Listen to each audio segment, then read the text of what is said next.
दोस्तों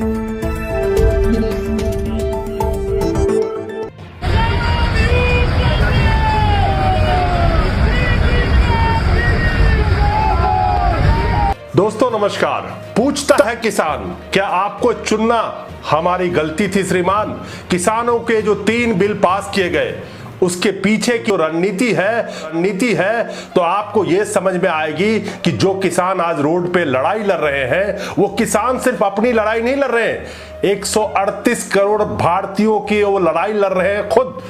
इन 3 अध्यादेशों में से मैं सबसे पहले उस दूसरे बिल पे आता हूं जिस पे कॉन्ट्रैक्ट फार्मिंग की बात की गई है और जिसके तहत करीब करीब 15 करोड़ से 20 करोड़ बेरोजगार हो जाएंगे। मैं उन लोगों की बात कर रहा हूं जो खेतीहर मजदूर है, मैं उन लोगों की बात कर रहा हूं जो किसी की जमीन लेके लीज पे लेके वो अपना गुजारा करते थे, खेती करते थे, भूमिहीन, दलित, पिछड़े वर्ग जिनके पास जमीन नहीं थी और जमीन लीज पे लेके वो किसी तरह से गुजारा करते थे। जब इस कॉन्ट्रैक्ट फार्मिंग के तहत बड़े बड़े कॉर्पोरेट हाउस गांव के जो खेत होंगे उनको वो ले लेंगे कॉन्ट्रैक्ट पे, तो उन भूमिहीन, उन दलित और निम्न वर्गीयों का क्या होगा? क्या कॉर्पोरेट जब खेती करने आएगी तो बड़े बड़े मशीनों के साथ आएगी, तो लोगों के काम धंधा वैसे ही खत्म हो जाएंगे।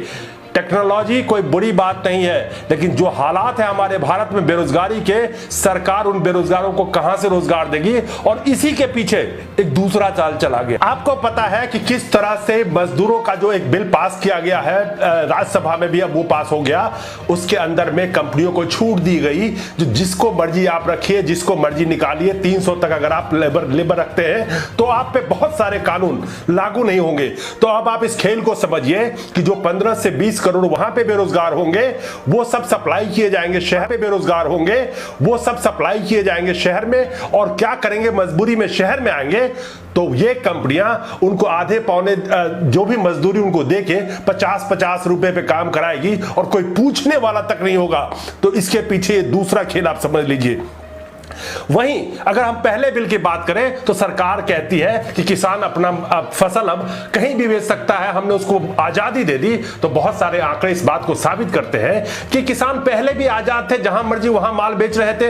मंडी में तो एवरेज अमूमन 10% के करीब ही वो माल बेचते थे। तो कौन सी आजादी? किसान चाहता है कि इस बिल में सिर्फ इतना लिखा जाए कि जो न्यूनतम समर्थन मूल्य है वो उनको मिलना चाहिए, और न्यूनतम समर्थन मूल्य से नीचे कोई उनका माल खरीदता है तो उस पे कानूनी कार्रवाई का प्रावधान होना चाहिए। सिंपल। लेकिन सरकार ये लिखना नहीं चाहती क्योंकि फायदा इससे कॉर्पोरेट को पहुंचने वाला है और किसान का जो उपज है वो आधे पौने दामों में खरीदारी उनकी चालू रहेगी। लेकिन आप 138 करोड़ जनता इस बात को नहीं समझ पा रहे। जो तीसरा बिल है, जमाखोरी को खत्म कर दिया गया है।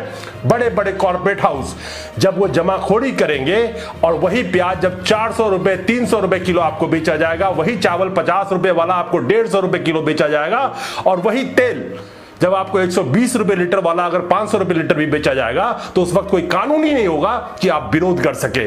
तो किसान जो लड़ाई लड़ रहे हैं वो अपनी नहीं, पूरे 138 करोड़ जनता की लड़ रहे हैं। और किस तरह से कॉन्ट्रैक्ट फार्मिंग के आते ही करोड़ों लोग जो बेरोजगार होंगे, खासकर खेतीहर मजदूर, तो उनकी बेरोजगारी का फायदा उठा के फिर गांव से शहर की तरफ पलायन होगा और लेबर सप्लाई शहर में बढ़ जाएगा, और जिसके तहत आधे पौने दामों पे उन मजदूरों से काम कराया जाएगा। तो आप सुशांत सिंह राजपूत में लगे रहिए। किसान जो लड़ाई लड़ रहे हैं वो सिर्फ अपनी नहीं, आपकी लड़ाई लड़ रहे हैं, हमारी लड़ाई लड़ रहे हैं। और इस बात को अगर आप आज नहीं समझ पाए तो आज किसान रोड पे है, कल वो किसान शायद रोड पे ना हो। रोड पे हम, आप और वो तमाम जनता होगी जब प्याज 500 रुपए, तेल 600 रुपए और चावल आपको 1000 रुपए किलो खरीदने को मिले।